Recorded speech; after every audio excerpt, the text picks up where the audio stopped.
નમસ્કાર, આપનું સ્વાગત છે. આજે આપણે ભૌતિકશાસ્ત્રી ડેવિડ ડોઇશના પુસ્તક ધ બિગિનિંગ ઓફ ઇન્ફિનિટીના પ્રકરણ 12 પર આધારિત એક ઊંડું વિશ્લેષણ કરવાના છીએ. અને એમાં એક એવો વિચાર છે જે ખરેખર હચમચાવી નાખે એવો છે. વિચાર એ છે કે કેવી રીતે એક ખરાબ ફિલોસોફી, એટલે કે ખરાબ તત્વજ્ઞાન, માત્ર ફિલોસોફીને જ નહીં પણ વિજ્ઞાનની પ્રગતિને પણ સદીઓ સુધી રોકી શકે છે. લાગે છે ને અજીબ? તો ચાલો આ આખી વાતને ઊંડાણથી સમજીએ. તો આ આખી વાતની શરૂઆત એક બહુ મોટા કોયડાથી થાય છે. જુઓ, આપણી પાસે ક્વોન્ટમ મિકેનિક્સ છે, વિજ્ઞાનના ઇતિહાસની સૌથી સફળ, સૌથી સચોટ થિયરી. અને આ થિયરીના સમીકરણો વારંવાર એક જ દિશામાં આંગળી ચીંધે છે કે વાસ્તવિકતામાં અસંખ્ય સમાંતર બ્રહ્માંડો છે, જેને આપણે મલ્ટીવર્સ કહીએ છીએ. પણ પછી સવાલ એ થાય કે જો વિજ્ઞાનની શ્રેષ્ઠ થિયરી આવું કહેતી હોય તો મોટાભાગના ભૌતિકશાસ્ત્રીઓ પોતે જ આ વાત કેમ નથી માનતા? આવું કેમ? ડેવિડ ડોઇશના મતે આનો જવાબ વિજ્ઞાનમાં નથી, પણ ફિલોસોફીમાં છે. તેઓ કહે છે કે આનું કારણ છે ખરાબ તત્વજ્ઞાન. હા, ખરાબ ફિલોસોફી.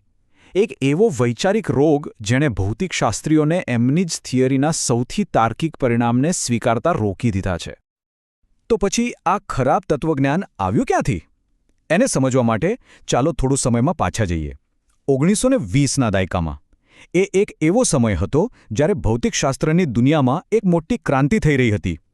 પણ એ ક્રાંતિની સાથે એક મોટી આફત પણ આવી. થયું એવું કે 1925 અને 1927 આ માત્ર 2 વર્ષની અંદર ક્વોન્ટમ થિયરીના 2 જુદા જુદા વર્ઝન સામે આવ્યા. એક હતું વર્નર હાઇઝનબર્ગનું અને બીજું હતું એર્વિન શ્રોડિંગરનું. બંનેના ગણિત અલગ હતા, વિચારવાની રીત અલગ હતી, પણ આશ્ચર્યજનક રીતે બંને એકદમ સચોટ પરિણામો આપતા હતા. અને પાછળથી તો એ પણ સાબિત થયું કે બંને ગાણિતિક રીતે એક જ વસ્તુ કહેતા હતા. પણ સૌથી અજીબ વાત તો એ હતી કે બંનેના રસ્તા ભલે અલગ હતા, પણ મંઝિલ એક જ હતી. અને એ મંઝિલ મગજને ચકરાવે ચડાવી દેવી હતી. બંને સિદ્ધાંતો એક જ નિષ્કર્ષ પર પહોંચતા હતા કે આપણું બ્રહ્માંડ એકલું નથી. દરેક ક્ષણે વાસ્તવિકતાની નવી નવી શાખાઓ ફૂટી રહી છે અને અસંખ્ય સમાંતર બ્રહ્માંડ બની રહ્યા છે.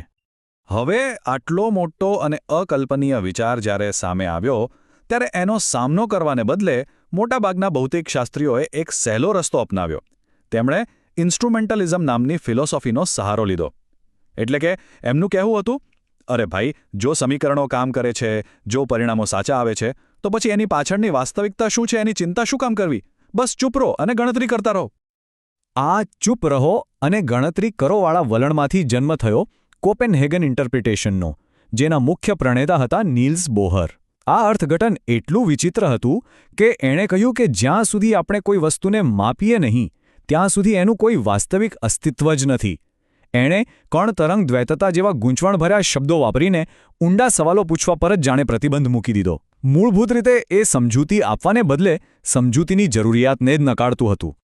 આ ફિલોસોફીનું દબાણ એટલું જબરદસ્ત હતું કે જે એર્વિન શ્રોડિંગરે પોતે ક્વોન્ટમ થિયરીનું વેવ ઇક્વેશન બનાવ્યું હતું, એ પોતે પણ જાહેરમાં કહેતા ડરતા હતા કે તેમનું સમીકરણ ખરેખર વાસ્તવિકતાનું વર્ણન કરી રહ્યું છે. તેમણે તો મજાકમાં એવું પણ કહેલું કે જો કોઈ તેમના સમીકરણને સાચું માનશે તો લોકો એને પાગલ ગણશે. વિચારો, એક વૈજ્ઞાનિકને પોતાની શોધ પર વિશ્વાસ વ્યક્ત કરતા ડર લાગે. આ બધું એક ખોટી ફિલોસોફીને કારણે. હવે ખરેખર રસપ્રદ વાત તો એ છે કે આ સમસ્યા કંઈ માત્ર ફિઝિક્સ પૂરતી સીમિત ન હતી. આ તો છેલ્લા 200 વર્ષથી ફિલોસોફીમાં ચાલી રહેલા એક મોટા પતનનો માત્ર એક હિસ્સો હતી. તો પછી આ ખરાબ તત્વજ્ઞાન છે શું? ડોઇશેની વ્યાખ્યા બહુ સ્પષ્ટ રીતે આપે છે. એ કહે છે કે ખરાબ ફિલોસોફી એ નથી જે ખાલી ખોટી હોય. ના, ખરાબ ફિલોસોફી એ છે જે પ્રગતિનો જ વિરોધ કરે. એ આપણને નવા સવાલો પૂછતા, વધુ સારી સમજૂતીઓ શોધતા અને નવું જ જ્ઞાન બનાવતા રોકે છે. આ આખી ગાથાને જુઓ. શરૂઆત થઈ અનુભવવાદથી, જેણે કહ્યું કે જ્ઞાન તો ફક્ત ઇન્દ્રિયોથી જ મળે છે. એમાંથી જન્મ્યો પ્રત્યક્ષવાદ, જેણે કહ્યું કે જે જોઈ નથી શકાતું એ છે જ નહીં. પછી આવ્યો તાર્કિક પ્રત્યક્ષવાદ, જેણે કહ્યું કે જે વાતને સીધી રીતે ચકાસી ન શકાય એ અર્થહીન છે. અને છેલ્લે આવ્યું ઉત્તરાધુનિકતાવાદ, જેણે તો સત્ય અને વાસ્તવિકતાના વિચાર પર જ પ્રશ્નાર્થચિહ્ન મૂકી દીધું. દરેક પગલું આપણને સત્યથી વધુને વધુ દૂર લઈ જતું રહ્યું. અને આ બધી વાતો ખાલી કિતાબોમાં નહોતી.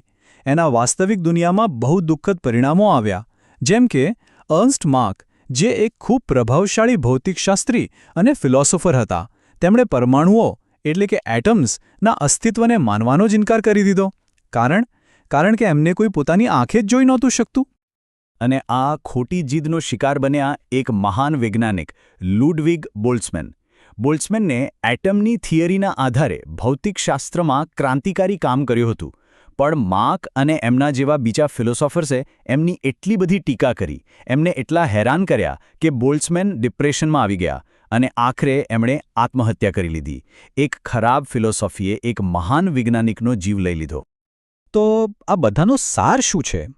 સાર એ છે કે જ્યારે વિજ્ઞાન ઊંડી સમજૂતીઓ શોધવાનું છોડી દે છે, જ્યારે એ શા માટે એવો સવાલ પૂછવાનું બંધ કરી દે છે, ત્યારે એ બહુ ખતરનાક અને અમાનવીય નિષ્કર્ષો તરફ જવા લાગે છે. ચાલો આનું એક આધુનિક ઉદાહરણ જોઈએ. ઘણીવાર મનોવિજ્ઞાનના એવા અભ્યાસો જોવા મળે છે જે દાવો કરે છે કે આપણી ખુશી 50% કે એનાથી પણ વધુ તો આપણા જનીનો પર આધાર રાખે છે, એટલે કે વારસાગત છે. આ સમજૂતી રહિત વિજ્ઞાનનું એકદમ પરફેક્ટ ઉદાહરણ છે. આ પ્રકારના અભ્યાસોમાં મૂળભૂત રીતે જ મોટી ખામીઓ છે. પહેલી વાત તો એ કે તેઓ એ સમજવાનો પ્રયત્ન જ નથી કરતા કે ખુશી શું છે. તેઓ બસ અમુક પ્રશ્નોના જવાબોને માપે છે. અને પછી જો કોઈ લક્ષણ પરિવારોમાં જોવા મળે તો એને સીધું આનુવંશિક ગણી લે છે. આ અભ્યાસો જ્ઞાન, સર્જનાત્મકતા અને સમસ્યાઓ હલ કરવાની આપણી ક્ષમતાને સંપૂર્ણપણે નજરઅંદાજ કરે છે, જે ખરેખર ખુશી માટે સૌથી જરૂરી છે. આ પ્રકારનું વિજ્ઞાન કેટલું ભ્રામક હોઈ શકે છે એ સમજવા માટે આ ઉદાહરણ પૂરતું છે. આ અભ્યાસોના તર્ક મુજબ તો અમેરિકામાં એક સમય ગુલામી પણ એક વારસાગત લક્ષણ ગણાય. કેમ? કારણ કે ગુલામોના બાળકો પણ ગુલામ જ બનતા હતા. આ સ્પષ્ટપણે બતાવે છે કે કેવી રીતે સામાજિક પરિસ્થિતિઓને ભૂલથી જૈવિક નિયતિ માની લેવાય છે. અને આ જ સૌથી મોટો ખતરો છે. જ્યારે વિજ્ઞાન સમજૂતીઓ શોધવાનું બંધ કરી દે છે ત્યારે તે અમાનવીય બની જાય છે. તે માણસને એક વિચારશીલ, સર્જનાત્મક જીવ તરીકે નથી જોતું. એના બદલે તે માણસને જનીનો અને પર્યાવરણથી ચાલતું એક રોબોટ માને છે, જેની પાસે કોઈ પોતાની ઈચ્છાશક્તિ જ નથી. તો પછી આ બધી સમસ્યાઓનો ઉકેલ શું છે? શું કોઈ રસ્તો છે? ડેવિડ ડોઇશના મતે જવાબ છે સમજૂતીની શક્તિ. ચાલો જોઈએ કે આ કેવી રીતે આખી બાજી પલટી શકે છે. આખી લડાઈ ખરેખર બે પ્રકારની ફિલોસોફી વચ્ચે છે. એક તરફ છે સારી ફિલોસોફી, જે હંમેશા સારી અને ઊંડી સમજૂતીઓ શોધે છે. એ વાસ્તવિકતાને સમજવાનો પ્રયાસ કરે છે, પોતાની ભૂલો સ્વીકારે છે અને પ્રગતિ કરે છે. અને બીજી તરફ છે ખરાબ ફિલોસોફી, જે સમજૂતીને જ બિનજરૂરી ગણે છે, કોઈ ટીકા સ્વીકારતી નથી અને પ્રગતિના રસ્તામાં અવરોધ ઊભો કરે છે. તમે ખરાબ ફિલોસોફી સાથે દલીલ કરીને એને હરાવી ન શકો, કારણ કે એ તર્કના નિયમોને માનતી જ નથી. તો પછી એનો સામનો કેવી રીતે કરવો? ડોઇશ કહે છે જવાબ છે પ્રગતિ. જ્યારે આપણે વિજ્ઞાન અને જ્ઞાનમાં વાસ્તવિક પ્રગતિ કરીએ છીએ ત્યારે ખરાબ ફિલોસોફી આપોઆપ હાસ્યાસ્પદ અને અપ્રસ્તુત બની જાય છે. જેમ કે જ્યારે આપણે માઇક્રોસ્કોપથી પરમાણુઓને જોઈ શક્યા પછી કોઈ એવું કહેવાની હિંમત ન કરી શક્યું કે પરમાણુઓ અસ્તિત્વમાં નથી. અને અંતે આ જ સાર છે. સારી સમજૂતીઓ શોધવાનો પ્રયાસ એ માત્ર વિજ્ઞાનની કોઈ પદ્ધતિ નથી. એ વાસ્તવિકતા સાથે જોડાવાનો, સત્યને શોધવાનો એક માર્ગ છે. એ મનગણંત વાર્તાઓ બનાવવાને બદલે દુનિયા ખરેખર કેવી રીતે કામ કરે છે તે સમજવાનો પ્રયાસ છે. અને આ જ અભિગમ વિજ્ઞાન અને ફિલોસોફી બંનેને આગળ લઈ જાય છે. અને આ આખી ચર્ચા આપણને એક અંતિમ અને બહુ ગંભીર સવાલ પર લાવીને મૂકી દે છે. જો ખરાબ વિચારો અને ખરાબ ફિલોસોફીને હરાવવાનો એકમાત્ર રસ્તો જ્ઞાન અને પ્રગતિની સતત શોધ છે, તો પછી શું થશે જો આપણે એ શોધ કરવાનું જ બંધ કરી દઈએ?